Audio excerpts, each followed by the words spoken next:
Actually ক'বলৈ গ'লে এইটো প্ৰকৃতিৰ দান বুলি ক'ব লাগিব হা। আৰু আমাৰ গোসাইগাঁও চাব ডিভিশ্যনৰ যিখিনি এৰিয়া আছে আজি সেই এৰিয়াত মোটামুটি মানে ছ বিঘা মানে 1000 বিঘাৰ ওপৰত দেখি সৰিয়হ খেতি মানুহে কৰি লাভান্বিতও হৈছে আৰু কৰি আছে।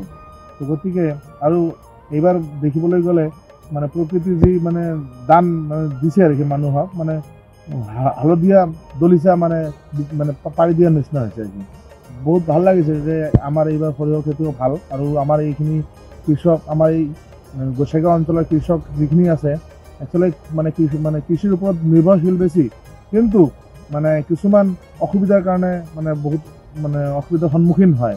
কিছুমান সময় মানে সুবিধাৰ কাৰণে যাতে ইহঁতে বঞ্চিত হৈ আছে, যিহেতু মানে পানীৰ সুবিধাটো 1 নম্বৰ, পানীৰ সুবিধাটো পোৱা নাই, যাৰ কাৰণে অলপ আমাৰ মানে কৃষকবিলাকক অলপ অসুবিধা ফিল কৰি আছে।